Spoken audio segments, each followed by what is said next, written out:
Hey guys, what's up? Welcome back to online classes and have a pleasant morning to all of you.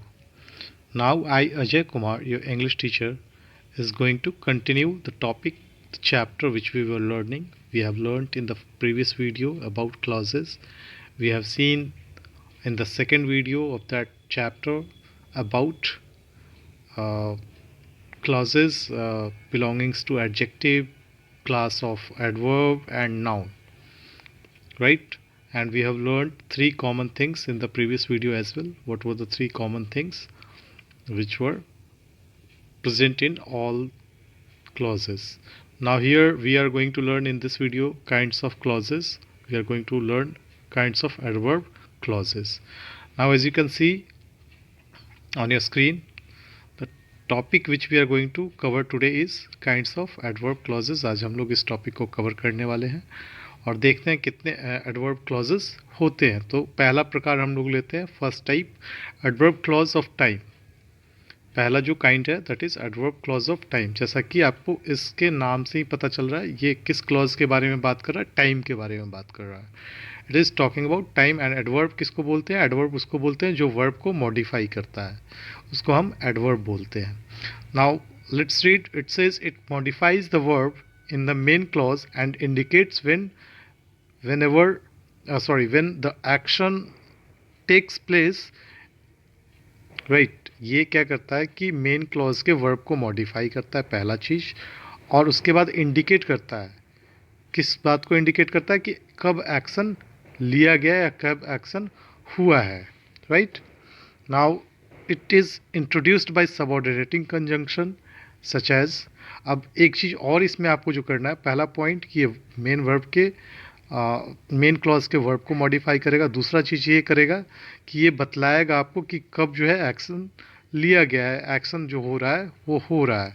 तीसरा चीज़ क्या है कि ये जो है मतलब सबऑर्डिनेटिंग कंजंक्शंस के साथ में भी शुरू होता है या शुरू हो सकता है। अब कोऑर्डिनेटिंग सबऑर्डिनेटिंग कंजंक्शंस कितने हैं वो हम लोग देख लेंगे। That is when, whenever, anytime, before, after, till, until, while, since। ये सब जो है टाइम के बारे में बात करता है, isn't it? एक बार पढ़ के देखिए, ये सब जो है टाइम के बारे में बात करता है। तो आपको इससे ही अंदाज़ा हो जाएगा सेंटेंस को पढ़ते ही कि whether it belongs to adverb clause of time clause और any other different clause. Will see example examples. You can see until I return. Until I return, it is starting with until. It is again talking about time. Until I return no one will leave the room। ठीक है, तो इसमें आप देख सकते हैं no one will leave this room. ये जो है आपका एक मेन क्लॉज है, राइट? पहला जो है इसको क्या करना चाहिए, ये मॉडिफाई करेगा किसको? मेन क्लॉज के वर्ब को, ठीक है। कहता है कब तक नहीं, मतलब जब तक वो उस घर में, मतलब जब तक वो वापस ना आ जाए उस घर से, लोग रूम लीव नहीं करेंगे, राइट? सेकंड जो है हम लोग देखेंगे that is it is introduced by subordinating conjunction. Subordinating conjunction में हम देखते हैं अंटिल है, यस अंटिल है, टिल अंटिल, यहाँ पे है अंटिल। तो ये स्टार्ट हो रहा है आपका सबऑर्डिनेटिंग कंजंक्शन से, और बता रहा है कि एक्शन कब प्लेस ले रहा है। एक्शन तब प्लेस ले रहा है, बोल रहा है कि until I return no one will leave this room. जब तक मैं वापस ना आ जाऊँ कोई इस रूम से बाहर नहीं जाएगा। दूसरा देखते हैं, the thieves escaped, hold on just 1 second, the thieves escaped before the police arrived। देखिए थीप का जो ये आपका this line is main clause, the thief escaped, और ये आपका हो गया एडवर्ब क्लॉज ऑफ टाइम। ये इसको मॉडिफाई कर रहा है क्या? थीफ escape कर रहा है, उसको आई मीन ये किसको, इसको कौन मॉडिफाई कर रहा है? पुलिस का अराइवल जो है मॉडिफाई कर रहा है, राइट? सो अराइवल इसमें वर्ब है तो हम इसको एडवर्ब मानेंगे, राइट? दूसरा चीज़ ये मॉडिफाई किसको कर रहा है? स्केप्ट को मॉडिफाई कर रहा है। दूसरा इसके बाद हम देखेंगे क्या ये पुलिस का जो है एक्शन कब हो रहा है? चोर के भागने के बाद, राइट। चोर पहले भाग गया था और उसके बाद पुलिस का अराइवल हुआ। तीसरा हम देखेंगे क्या ये सबऑर्डिनेटिंग कंजंक्शंस के साथ में मतलब ज्वाइन हो रहा है, तो यस, बिफोर जो है टाइम के बारे में बात कर रहा है, कब भागा? पुलिस के आने के पहले भागा। दूसरा हम देखेंगे adverb clause of place. The second type of adverb clause is adverb clause of place. इसमें जो है हम प्लेस के बारे में बात करते हैं। प्लेस के बारे में जब सोचते हैं तो कौन कौन सा क्वेश्चन हमारे दिमाग में आता है?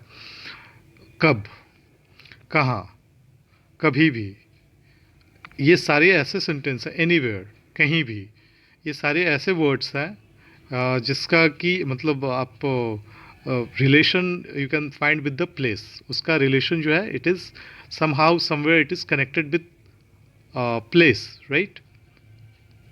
नाउ इसमें अब हम देखेंगे ये क्या करता है, ये भी मॉडिफाई करेगा मेन वर्ब के क्लॉज को। तो ये सेकंड जो है आपका क्या हो गया, कॉमन पॉइंट हो गया adverb clause of place and adverb clause of time में। ये भी जो है मॉडिफाई करता है मेन वर्ब, मेन क्लॉज के वर्ब को। फिर उसके बाद क्या करता है, ये इंडिकेट करता है द एक्शन कब, मतलब एक्शन कहाँ हुआ है। पहले था टाइम में कब हुआ, दूसरे में कहाँ हुआ है, राइट। और ये जो है इंट्रोड्यूस होता है सबऑर्डिनेटिंग कंजंक्शन, जिसके बारे में अभी हम लोगों ने बात की। Wherever, as far as near as, anywhere, ठीक है। तो ये अपने आप जो है जगह के बारे में बताता, तो आप उसको एडवर्ब क्लॉज ऑफ प्लेस का नाम दे सकते हैं। Examples will see promised to go wherever I went. इसमें आप देख सकते हैं कि वेयर एवर जो है जहाँ भी वो गया, शी प्रॉमिस्ड टू गो, जहाँ भी वो गया उसको प्रॉमिस किया गया था कि शी विल गो, वो जाएगी वहाँ पे, राइट। तो आप देख सकते हैं कि एक जो मेन वर्ब इसमें प्रॉमिस्ड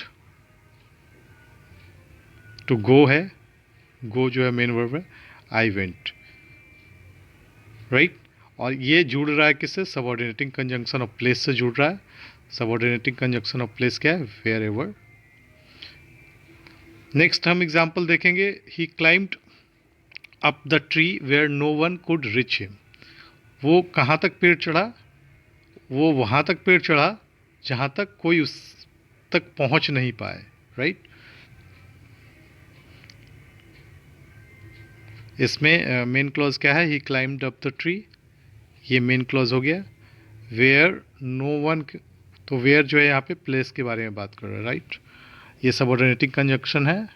और दूसरा हम क्या देखेंगे कि क्या ये मॉडिफाई कर रहा है, यस ये बिल्कुल मॉडिफाई कर रहा है। क्वेश्चन पूछ के देख लीजिए, ही क्लाइम्ड अप द ट्री, वो पेड़ चढ़ा, क्यों चढ़ा, वो पेड़ चढ़ा और कहाँ तक चढ़ा। क्वेश्चन क्या निकल के आ रहा है, कहाँ तक चढ़ा, जहाँ तक उस तक कोई पहुँच ना पाए, राइट। तो ये जो पूरा है आपका एडवर्ब क्लॉज ऑफ प्लेस हो गया। थर्ड टाइप हम लोग देखेंगे, hold on just 1 second. Alright guys, now we'll see type number 3, adverb clause of region. ये रीजन से पता चलता है कि रीजन मिलने वाला है इस सेंटेंस में, isn't it? So it modifies the verb in main clause. इसका भी कॉमन पॉइंट है, it modifies the verb in main clause. ये कॉमन पॉइंट है। and indicates the cause of why the action take place. पहले में था कि when the action take place, time के बारे में पूछ रहा था। दूसरे में क्या हो गया, ये चेंज हो गया, ये थर्ड में तीसरे टाइप का हो गया। दूसरे में था where the action take place, कहाँ पे एक्शन टेक प्लेस ले रहा है। और ये थर्ड है रीजन, ठीक है, क्यों, why the action take place, action क्यों मतलब वहाँ पे प्लेस ले रहा है, इसके बारे में बात करता है। And it is introduced by subordinating conjunctions. Subordinating conjunctions because है, एज है, दैट है, सिंस है, फॉर है। सिंस जो है टाइम के अंदर भी आ सकता है। कुछ ऐसे कॉमन सबऑर्डिनेटिंग कंजंक्शंस होते हैं जो दूसरे टाइप्स ऑफ एडवर्ब क्लॉज में पाए जाते हैं। As example for you can see since जो है यहाँ पे आया है, जो कि एडवर्ब क्लॉज ऑफ टाइम में भी वो होता है। नाउ हम लोग देखेंगे एग्जाम्पल इसका। He was angry because we disobeyed him. He was angry because we disobeyed him. तो यहाँ पे रीजन दिया जा रहा है, वह गुस्सा क्यों था? बिकॉज जो है आपका सबऑर्डिनेटिंग कंजंक्शन है, रीजन बता रहा है क्योंकि, ठीक है। और वो क्या था? गुस्सा था, ही वॉज एंग्री, मेन क्लॉज हो गया। और गुस्सा क्यों हो गया? तो डिसओबीडियंस के कारण हुआ, राइट। तो ये आपका कहलाएगा adverb clause of reason. Now will see next question, I mean type 4 of adverb clauses, that is adverb clause of degree और कंपैरिजन। एज यू कैन, ये नाम से ही साउंड हो रहा है क्या करने वाला है।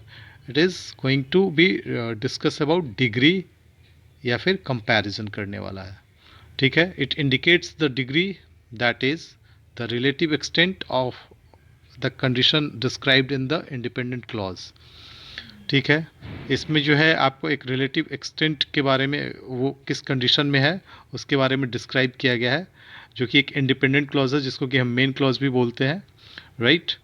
और उसके अलावा it answers the question how much, जो मार्क करने वाली बात है, जो ध्यान में लाने वाली बात है कि इस सेंटेंस में आपको जो है how much, how many, like ऐसे क्वेश्चन का जो है आंसर आपको मिलेगा। It is introduced by subordinating conjunctions such as than, no less than, as. तो उसमें आपको कंपैरिजन कर अपने आप दिखेगा तो समझ जाओगे कि that will be called as a adverb clause of degree और कंपैरिजन। एग्जांपल फॉर हम लोग देख लेते हैं यहाँ पे। It is warmer today, it is warmer today than it was yesterday. Now here the, I mean, you can say temperature of that place is measured here, compared here, right. कहता है कि कल के मुकाबले जो है इट इज़ वार्मर टुडे, आज ज़्यादा गर्मी है, राइट। और ये जो दैन से है कंपेयर किया जा रहा है, राइट। नाउ अब हम लोग कुछ एग्जांपल्स देखेंगे। Combine the following sentences by using adverb clauses as directed. I will show you the screen. First will deal few questions and then remaining questions you can do as an assignment, and you can share your answer in the comment section box also. So let's move. Now we'll see a few questions. The first question in this screen you can see is combine the following sentences by using adverb clause as directed. यहाँ पे direct किया गया है, कौन सा clause है उसको use करते हुए एक आपको कंबाइन करना सेंटेंस को। I reached the station, the train had already left. अब हम लोग को करना क्या है इसमें, that we have to put adverb clause of time, right. और उसके बाद इसको कंबाइन करके एक सेंटेंस बना देना है।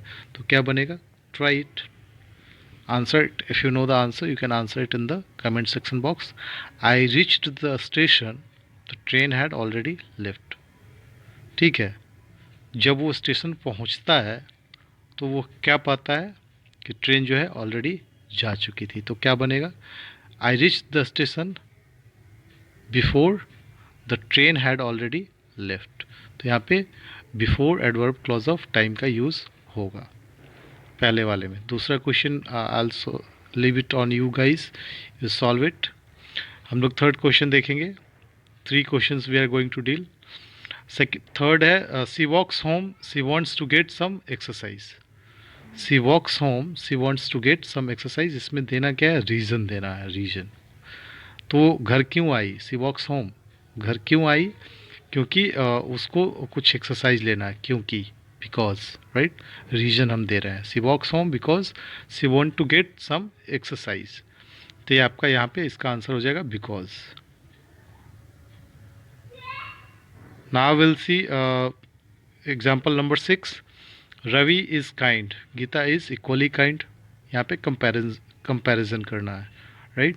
तो हम लोग कैसा, कौन सा मतलब ऐसा एडवर्ब क्लॉज ऑफ कंपैरिजन डालें जिससे कि ये सॉल्व हो जाएगा। तो हम लोग देखेंगे, पढ़ के पहले इसको देखते हैं। रवि इज़ काइंड, रवि दयालु है। गीता इज़ इक्वली काइंड, साथ ही साथ गीता भी जो है मतलब उसके बराबर की कंपैरिजन में दयालु है, ठीक है। तो उसके लिए हम क्या यूज़ करेंगे, Ravi is kind, so as Geeta equally kind, so as. तो यहाँ पे हम कंपैरिजन का मतलब ये सबऑर्डिनेटिंग क्लॉज यूज़ करेंगे। Guys now you can solve remaining question as an assignment, right? And you submit your answer in the comment section box as I have requested earlier. Now we'll see a fifth type of adverb clauses of purpose. इसमें जो है हम purpose के बारे में, इसमें जो है किसके बारे में बात करेंगे, पर्पस, मकसद क्या है, ठीक है। हम लोगों ने अभी तक पढ़ा है टाइम के बारे में पढ़ा, देन आफ्टर प्लेस के बारे में पढ़ा, देन आफ्टर रीजन के बारे में पढ़ा, देन आफ्टर हम लोगों ने कंपैरिजन के बारे में पढ़ा, देन आफ्टर हम लोगों ने ये अभी फिफ्थ आ रहा है आपका एडवर्ब क्लॉज ऑफ पर्पस, मकसद के बारे में पढ़ने वाले हैं। So it is used when the intended result और purpose of an action is to be described. इसका यूज़ जो है एडवर्ब क्लॉज ऑफ पर्पस जो है इसका यूज़ किसी इंटेंडेड रिजल्ट के बारे में बात करने या फिर किसी ऐसे मकसद नो ऑफ एन एक्शन जिसके बारे में बात किया जाता है, उसको हम एडवर्ब क्लॉज ऑफ पर्पस बोलते हैं। इसमें होता क्या है, an adverb clause of purpose is introduced by subordinating conjunction such as so that lest, so that lest, in order to, etcetera.